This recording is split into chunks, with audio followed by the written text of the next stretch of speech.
नमस्कार दोस्तों। आज मैं रेलवे में उपयोग होने वाला फैबियो 2CX के बारे में बताना चाहूँगा। रेलवे में 2CX जो फैबियो का है वो बेसिकली UFSBI और एक्सेल काउंटर सर्किट के लिए हम लोग यूज कर रहे हैं। पहले हम लोग क्या होता था कि इसको वो दोनों सर्किट को मक्स में देते थे, लेकिन अब क्या है कि मक्स में देने से और भी जो सर्किट में प्रॉब्लम होने पे मक्स को रीसेट करना या किसी तरह का प्रॉब्लम होने पे ये दोनों सर्किट भी डिस्टर्ब होता है।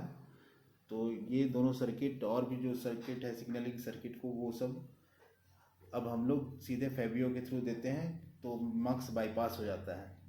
तो ये फैबियो 2CX कैसे यूज में लाते हैं, इसका प्रोग्रामिंग कैसे करते हैं उसको हम देखते हैं। तो ये फैबियो 2CX हमारे पास है। ये फैबियो का 2X है और एक दो और 4CX वगैरह भी आ गए हैं। तो इसमें पावर वोल्टेज है 18 से 72 वोल्ट DC लेता है। तो इसके लिए एक एडेप्टर भी दिया हुआ है, या एडेप्टर से आप कनेक्शन दीजिए या फिर 48 वोल्ट जो हमारा STM मक्स है उसके थ्रू भी हम लोग दे सकते हैं। एक बैक साइड से भी एक पावर सप्लाई का दिया हुआ है, इसमें कनेक्ट कर सकते हैं या उसमें कर सकते हैं या फिर दोनों में कनेक्ट कर सकते हैं। उसके अलावा पोर्ट 1 पोर्ट 2 E1 के लिए दिया हुआ है। पोर्ट 1 एक E1, पोर्ट 2 एक E1। इसके अलावा पोर्ट 3 4 ऑप्टिकल पोर्ट दिया हुआ है। सिंगल फाइबर के लिए पोर्ट 1 पोर्ट 3 और डबल फाइबर के लिए भी दिया हुआ है। इसमें पहले हम देख लेंगे कि ये जो सिस्टम है, जो पेयर हम लोग बनाते हैं, जैसे ये 1310 नैनोमीटर के लिए है। तो इसका जो पेयर बनाएंगे वो 1310 के अलावा 1550 के साथ बनाएंगे। तो इसमें क्या होगा कि हम लोग सिंगल फाइबर में ही यूज कर सकते हैं। इसमें है E1 का स्टैंड बाई फाइबर ले सकते हैं, डार्क फाइबर, या फिर हम लोग ले सकते हैं आपका क्वाड केबल को भी। E1 डार्क फाइबर और क्वाड केबल तीन स्टैंड बाई मोड पे रहते हैं हमारे। कोई एक में भी बाधा आती है या डिस्टर्ब होता है तो वो सर्किट आउट नहीं होता है। तो अब इसको देखते हैं कि प्रोग्राम हम लोग कैसे करते हैं। ये हमने फैबियो 2CX को एडेप्टर के सहारे से इस सहारे ऑन कर दिया है। ये पॉजिटिव लीड है, ये नेगेटिव लीड है। ये पॉजिटिव ग्राउंड में लगेगा, ये नेगेटिव लगेगा। यहाँ पे आप देख सकते हैं ये नेगेटिव ये पॉजिटिव। ये देने के बाद ये ऑन हो जाएगा। ऑन हो जाएगा तो प्रोग्रामिंग के लिए पहले हम लोग एक लैपटॉप या कोई भी चीज़ ले लेंगे और इसमें इसके इथरनेट पोर्ट से एक लैन केबल को जोड़ेंगे। ये इथरनेट पोर्ट है, इस इथरनेट पोर्ट से एक लैन केबल को अपने लैपटॉप के सहारे जोड़ देंगे।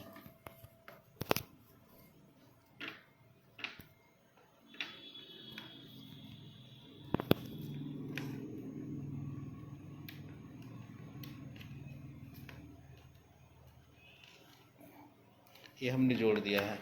उसके बाद यहाँ पर पहले उसका जो बाय डिफ़ॉल्ट IP होता है हमारे फैबियो का 192.168.168.1.253 और 254 होता है। ये हमारा 1310 का है तो 253 होगा, 1350 का रहेगा तो 254 रहेगा। तो पहले हम लोग यहाँ पर सेट करते हैं इथरनेट पोर्ट को। जिस लैपटॉप में करते हैं पहले इथरनेट पोर्ट को हम लोग इसमें इसका IP को डालेंगे।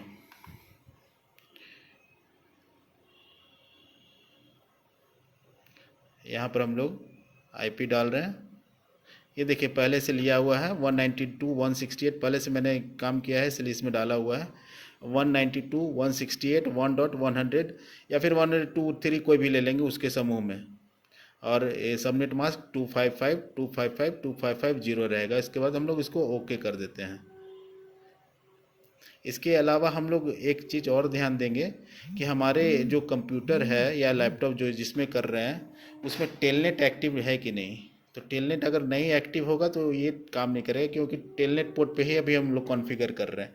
कंसोल पोर्ट के द्वारा भी हम लोग कर सकते हैं, लेकिन हम लोग अब टेलनेट पोर्ट पे कर रहे हैं। तो टेलनेट एक्टिव करने के लिए आपको माई कंप्यूटर में जा कर के प्रोग्राम मेनू में जाना पड़ेगा।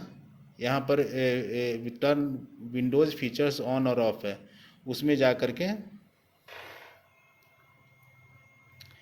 टेलनेट क्लाइंट है उसको मार्क करना पड़ेगा। एक्चुअली मैंने किया हुआ है इसलिए ज़रूरत नहीं पड़ेगा इसका, लेकिन मैं दिखा दे रहा हूँ। इसमें थोड़ा सा समय लगता है।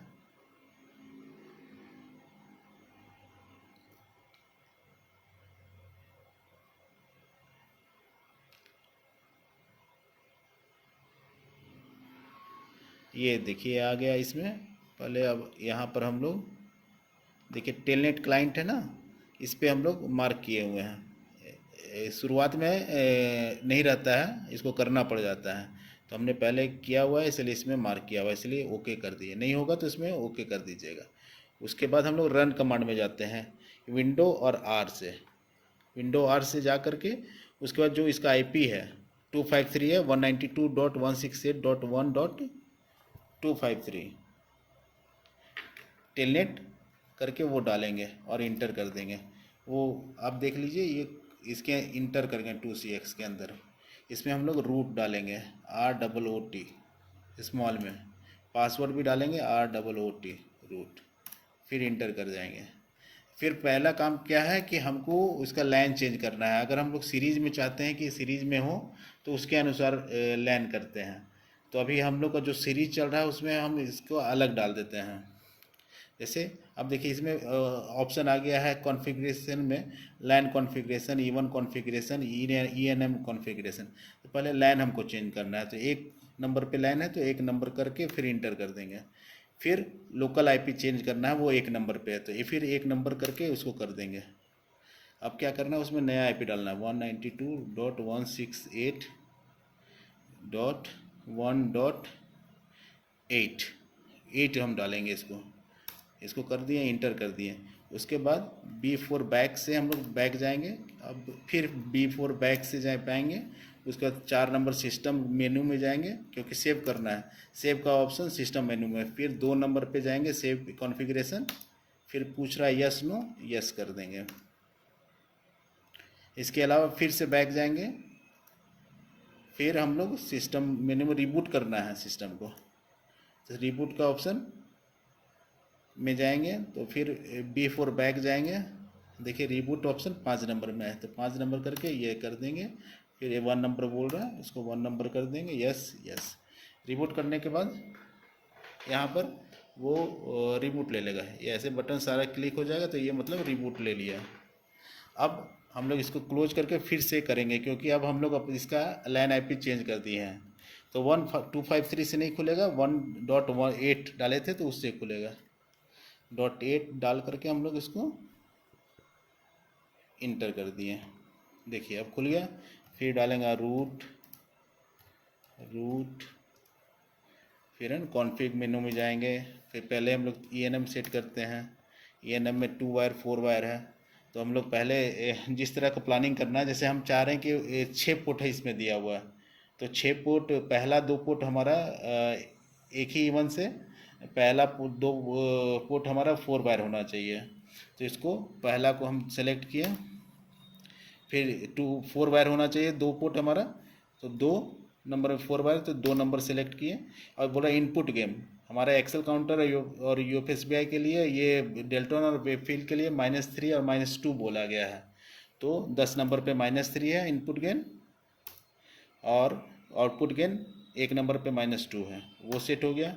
आप देखें वहाँ पर चेंज हो गया है ना, 4 वायर हो गया। फिर से सेकेंड पोर्ट के लिए हम लोग करेंगे, सेकेंड पोर्ट है ना, फिर इसको, फिर 2 नंबर, फिर इसको 10 number, input gain output gain 1 number. फिर देखिए ये चेंज हो गया, हमारा 2 पोर्ट कॉन्फ़िगर हो गया, पोर्ट 1 2 3 4, पहला 2 पोर्ट हो गया 4 वायर। जैसे जिस तरह का आपका चाहिए उस तरह से कर सकते हैं, वो आपका रिक्वायरमेंट पे डिपेंड करेगा। फिर B4 बैक, फिर B4 बैक हम लोग ये सेव करेंगे ना, तो इसको फिर सिस्टम इसमें जा कर के 2 नंबर सेव, यस, ये सेव हो गया। फिर हम लोग क्या करते हैं, इसमें हम लोग इवन का सेटिंग करते हैं। किस तरह से आप उसको इवन को सेट करेंगे, तो हम लोग क्या करेंगे, 2 नंबर पे ये 1 कॉन्फ़िगरेशन, तो 2 नंबर में जा करके करते हैं। तो P1 P2 P3 P4, यानी कि ये लिखा हुआ है बाय डिफ़ॉल्ट रहता है P3 E1 के साथ है। तो P3 हमारा ऑप्टिकल पोर्ट है, यानी कि P1 जो E1 हमारा रहेगा वो स्टैंड बाई मोड पे इसके साथ है। क्वाड केबल के भी साथ कर सकते हैं हम, किसी के भी साथ कर सकते हैं। तो वो बाय डिफ़ॉल्ट है, तो इसमें हम लोग कोई छेड़छाड़ नहीं करेंगे, या फिर जिस तरह का उपयोग करना है उसको कर सकते हैं। तो इसमें बस इतना ही कॉन्फ़िगरेशन करना है। तो हमारा एक्चुअल में इसको पेयर में हम लोग लगाते हैं ज़्यादातर।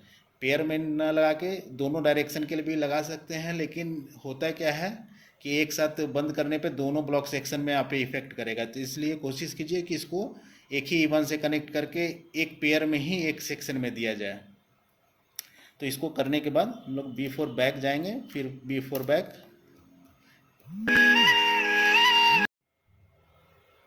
B4 बैक जाके 4 नंबर पे हम लोग इसको सेव कर देंगे। जो भी चेंजेस किए हैं उसको सेव कर देंगे। यस, और फिर एक बार रिबूट भी कर देते हैं हम लोग सिस्टम को।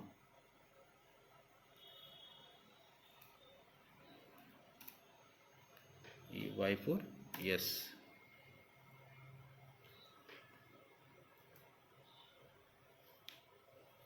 अब इसमें सामने का ये इथरनेट पोर्ट हो गया, ये पावर सिस्टम। अब इसमें आप बैक से हम लोग आके देखेंगे इसमें क्या है। इसमें देखिए ये ऑप्टिकल, सिंगल ऑप्टिकल, अगर 1310 और 1550 का पेयर बनाएंगे तो सिंगल फाइबर में ही काम करेगा, अदरवाइज डबल फाइबर इसमें देना पड़ेगा। ये E1 का पोर्ट हो गया, इसमें कनेक्ट करेंगे, और इधर साइड ENM का पोर्ट है। ये हमारा E1 का पोर्ट हो गया। दो कॉन्फ़िगर अगर किए हुए हैं तो एक E1 इससे कनेक्ट करेंगे, एक दूसरा E1 इससे करेंगे। ये एक स्टेशन, ये दूसरा स्टेशन, दोनों स्टेशन में लगेगा। इसमें अलग अलग लीड है, ब्लू और ब्लू वाइट और ऑरेंज वाइट का। ब्लू वाइट हमारा ट्रांस है और ये ऑरेंज वाइट हमारा रिसीव है ना। इसमें ऑलरेडी रेडीमेड बना के दिया हुआ है, ENM कार्ड करके, ENM पैच कोड करके बनाया हुआ है। इसमें तकरीबन 10 पीस दिए हुए हैं एक सेट में। तो हमारा ब्लू वाइट हो गया ट्रांस, और ये रिसीव। तो एक का ट्रांस दूसरे का रिसीव बनेगा, दूसरे का रिसीव दूसरे अगले का ट्रांस बनेगा। तो ये ब्लू वाइट ऑरेंज वाइट के साथ और ऑरेंज वाइट ब्लू वाइट के साथ करके कर देंगे। तो ये जैसे ही E1 कनेक्ट होगा तो उधर साइड का E1 का जो लीड है वो बंद हो जाएगा। इसके अलावा सिंगल फाइबर में है तो सिंगल फाइबर में भी इसको ऐसे करके कनेक्ट करके हम लोग दे सकते हैं। तो वो फाइबर का जो ऑप्टिकल है वो भी बंद हो जाएगा। इसके अलावा ये port 1, port 2, port 3, port 4, port 5, port 6, 6 port है, जिसमें हम लोगों ने पहला 2 पोर्ट किस में 4 वायर बनाया है। तो 4 वायर में हमारा इसी तरह का ENM कार्ड, ENM वायर जो है पैच कोड हम लोग लगा देंगे इस पर। एक स्टेशन में इस साइड में लगाएंगे, दूसरे स्टेशन में इस साइड में लगाएंगे। 4 वायर सर्किट के लिए पहला 2 पोर्ट हम लोग 4 वायर के लिए कॉन्फ़िगर किए हैं। ये पोर्ट क्वाड केबल के लिए भी दिया हुआ है ऑप्शन, लेकिन हम लोग जनरली क्वाड केबल में नहीं देते हैं, क्योंकि प्रैक्टिकली हम लोग देखेंगे क्वाड केबल में देने से काफ़ी जल्दी ये ख़राब हो जाता है। तो हमारे पास 2 ऑप्शन ऑलरेडी हैं। क्वाड केबल में हम लोग डायरेक्ट दे देते हैं, डायरेक्ट इक्विपमेंट UFSPI और एक्सेल काउंटर को हम लोग दे देते हैं। तो इसमें देने का ज़रूरत नहीं है, इसमें देने से जल्दी ख़राब होता है सिस्टम। तो हम लोग क्वाड केबल को हटा के ही रखते हैं। इसमें दे देंगे तो ब्लू वाइट का जो ट्रांस है दूसरे का रिसीव किस में मिलेगा, ऑरेंज वाइट में मिलेगा, और ऑरेंज वाइट दूसरे साइड का ब्लू वाइट इसके साइड मिलेगा। तो ये 4 वाइट टेस्ट हो जाएगा ये दोनों, और इधर साइड ऑरेंज वाइट दोनों में मिलेगा ये, क्योंकि 4 दोनों चारों पोर्ट हमारा 2 वायर के लिए कॉन्फ़िगर किया गया है। तो हम लोग चारों में ऑरेंज वाइट में टोन देंगे, दूसरे में ऑरेंज वाइट में टोन सुन लेंगे। इस तरह से हम लोग इसका फैबियो का कॉन्फ़िगरेशन करते हैं और उपयोग में लाते हैं। बहुत ही सिंपल, बहुत ही अच्छा ये इक्विपमेंट है। इसको यूज़ कीजिए और रेल को बढ़िया से चलाते रहिए। धन्यवाद।